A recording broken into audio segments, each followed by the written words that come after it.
você consegue, cara, na verdade, assim, como que você faz pra... Porque você opera ação também, você faz swing trade lá fora, por exemplo. Faço bastante. Ou day trade também, que seja. Faço bastante. Aqui no Brasil também, bastante swing trade. Aí você tá com um olho no índice futuro, um olho lá fora. Como é que gerencia isso? Na verdade, o que eu faço, né? Hoje em dia dá para você colocar nas plataformas para buscar rastreador e tal. Sim. Então, você usa tipo screening, por exemplo? Eu faço um screening de mercado, eu faço legal. para o mercado brasileiro e para o mercado americano. Tá bom, gente, ele vai passar para nós, tá? Eu vejo como é que fica. É facinho fazer o screening. Mal ou menos, né? Simples não. Não, é claro que tem aquele detalhe que hoje você bate o olho pro gráfico, você fala, não, aqui tá interessante, aqui não tá. Né? Então isso aí é muitos anos fazendo isso. Uhum. Então você vai acostumando, né? Sim. Mas eu faço screening, assim, para esse tipo de contexto. E para day trade eu já tenho meio que uma lista pronta, então eu vou passando ali, vou vendo. Segue a lista. E sigo ali, então não tem muito detalhe. Eu também faço isso com day trade de ação também. Você faz bastante day trade de ações? Cara, tenho feito muito mais. Você pegar meu Instagram, por exemplo, você vai ver que esse mês eu não abri uma ordem em futuros. Caramba. Porque eu gosto muito mais de operar dólar, né? Entendi. E tenho achado o dólar, assim... um pouco parado. Complexo. Porque o dólar ele tinha uma tendência e travou nela. Exatamente. Então ele começa a rabiscar muito, ele começa a maltratar, né? Então tenho feito muito mais day trade em ações. E assim, e é um ponto que acho que você tem uma boa experiência com isso, inclusive. E eu gosto de falar bastante assim sobre isso, é que, cara, se a gente pegar ações, day trade em ações, né? O pessoal tem aquela ideia, eu sei que, por exemplo, o André critica muito isso, né? Você falar, pô, esse negócio de meta diária, caralho, você tem que ter meta, acho que tem que bater meta todo dia, não sei o que e tal, né? Você tem que preocupar em operar bem. Eu concordo 100% com isso, né?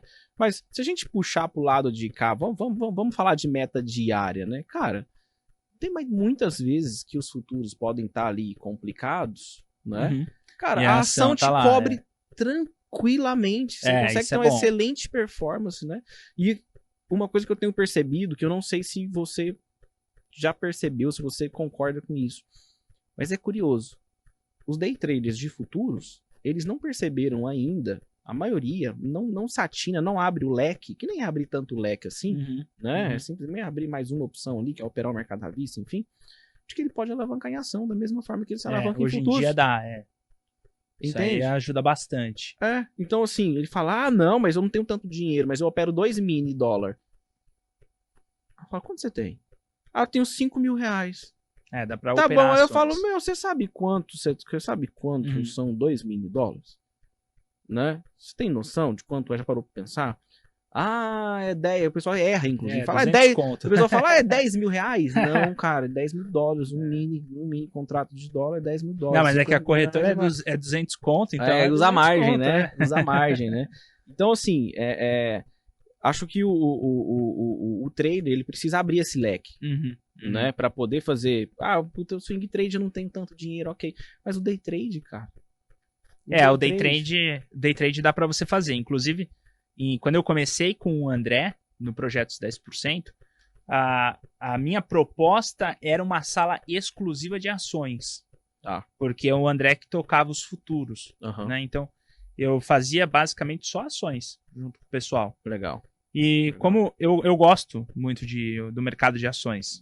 Eu gosto muito. Quando eu comecei, lá em 2007, quando eu comecei operando day trade, era em ações. Não tinha o futuros. Tinha futuros, mas era para quem já era muito experiente. Sim. Né? Era caro também. Era caro. Era para quem já estava mais à frente ali no mercado. Eu era uma pessoa que estava na minha casa e abria um computador. Né? Então eu não tinha. E uma outra coisa também curiosa é que naquela época, ações, você também não tinha como trabalhar vendido no day trade. Porque para você vender, você tinha que ligar na corretora, o cara encontrar a ação para fazer o aluguel, até cair na sua conta para você encontrar vender. O famoso BTC. Não tem como fazer um day trade assim.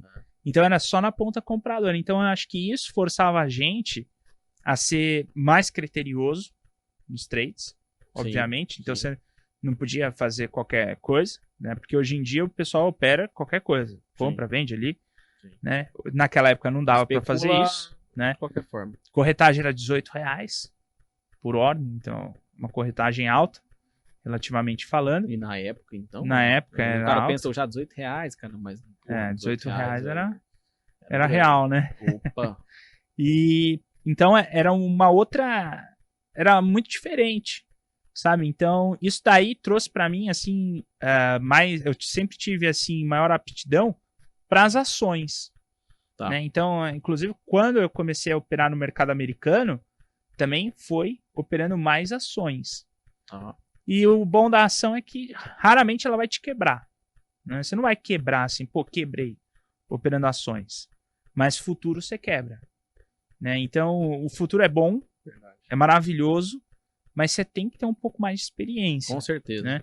Com E aí é certeza. bom que tem alavancagem, se o cara tem experiência, ele fica rico. Perfeito. Agora, no começo, as ações eu acho que é fundamental. Com é um certeza. processo, né? Perfeito. Cara, eu concordo muito. Concordo bastante. Acho que, inclusive,